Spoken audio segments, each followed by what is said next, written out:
Hello বন্ধুরা, তো আজকে যে রেসিপিটা নিয়ে এসেছি বুড়ো থেকে কচি, একদমই ফিদা এই রেসিপিটার। হ্যাঁ, একদমই ফিদা। তো বাই দ্য ওয়ে, আমি চৈতালি আর তোমরা দেখছো চৈতালি লাইফস্টাইলের নিত্য নতুন রেসিপি। আজকে কিন্তু রেসিপিটা থাকছে পুরোটাই বাঁধাকপি দিয়ে। হ্যাঁ, পুরোটাই বাঁধাকপি দিয়ে একদম মচমচে করে চপের মতো, চপও বাদ দাও, বড়া টাইপের একদমই অসাধারণ, মানে অসাধারণ। তো চলো ফাটনা বকে তোমাদের সাথে ভিডিওটা শেয়ার করা যাক। তো বন্ধুরা দেখো, আমি কিন্তু এখানে একটা বাঁধাকপি নিয়ে নিয়েছি। না না না, একটা না, একটা বড় বাঁধাকপির হাফ নিয়ে নিয়েছি। হ্যাঁ, কুচি কুচি করে নিয়ে নিয়েছি কেটে একদম।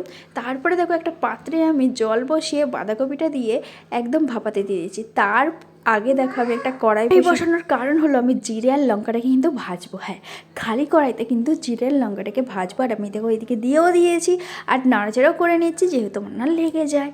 তা ভালো করে ভাজতে ভাজতে দেখো এত সুন্দর গন্ধটা বেরিয়েছে না, কি বলবো তোমাদের সাথে। অসাধারণ একটা সেন্ট বেরিয়েছে। আর এটাকে কিন্তু পুরো দেখো আমি লাল লাল যেভাবে করে ভেজে নিয়েছি, এইভাবে কিন্তু তোমরা ভেজে নেবে। তারপরে কিন্তু আমি একটা পাত্রে এটা তুলে নেবো। হ্যাঁ, তুলে নিয়ে কিন্তু বেটে নেবো একদম গুঁড়ো গুঁড়ো করে।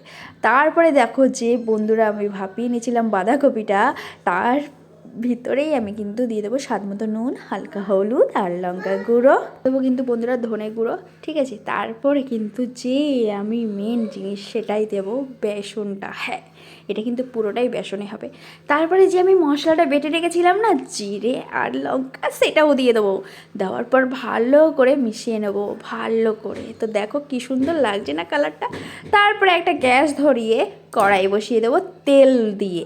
তো আমার দেখো তেল গরম হতে হতে চলো তোমাদের একটা জিনিস দেখাই। প্রথমে দেখো আমি একটা প্লাস্টিক পেতে নিয়েছি। হ্যাঁ, প্লাস্টিক পাতার পর সামান্য তেল দিয়ে দেবে। তেল দেওয়ার পর আমার যে বেসনটা মানে মাখা ছিল বাঁধাকপি আর বেসন দিয়ে, সেটা কিন্তু গোল গোল করে আমি বসিয়ে নিয়েছি। তারপরে প্লাস্টিকের মাঝখানে বসিয়ে নিয়েছি। তারপরে এক সাইডে যে প্লাস্টিকটা ছিল ওটা হাতের সাহায্যে দেখো আমি গোল গোল করে নিয়ে একদম পাতলা করবে, বেশি মোটা করবে না।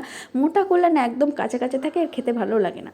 তো আমি দেখো পাতলা পাতলা করে নিয়েছি আর কি সুন্দর লাগছে। তো এইগুলো কিন্তু একসাথে অনেক কটাই ভাজা যায়। হ্যাঁ, অনেক কটাই ভাজা যায়।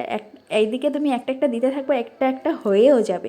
তো এরকম লাল লাল করে একদম কিন্তু বন্ধুরা ভেজে নেবে। আর কেমন লাগছে অবশ্যই আমার কানে কানে বলো বন্ধুরা, কানে কানে। তো অবশ্যই কিন্তু কমেন্ট করবে, ঠিক আছে? আর যারা যারা নতুন বন্ধুরা আছে তোমরা তো খালি দেখতেই থাকো, দেখতেই থাকো, দেখতেই থাকো। কোনো লাইকও করো না, কোনো কমেন্টও করো না। আর কি বলবো, সাবস্ক্রাইব করতে তো একদম ভুলেই যাও। এর জন্য আমার ভালো লাগে না, জানো তো। একটু সাবস্ক্রাইব করতে কি কষ্ট তোমাদের বলো। তো কেমন হয়েছে, জিভে জল একদম একদম তোমাদের জিভে জল চলে আসবে। এরকম যদি সন্ধ্যাবেলায় বাচ্চা থেকে বুড়ো একদম সবাই ফিদা হয়ে যাবে এই খাবারের, একবার জাস্ট করে দাও। তো ভিডিওটা কিন্তু এই পর্যন্তই শেষ করছি, ঠিক আছে বন্ধুরা? তো আবার আগামীকাল নতুন ভিডিও নিয়ে আসছি, পুরো একদম জিভ থেকে আজ জল বের করেই ছাড়বো আগামীকালের ভিডিও, ঠিক আছে? তো ভিডিওটা কেমন হয়েছে অবশ্যই কমেন্ট করবে, অবশ্যই কমেন্ট। টাটা।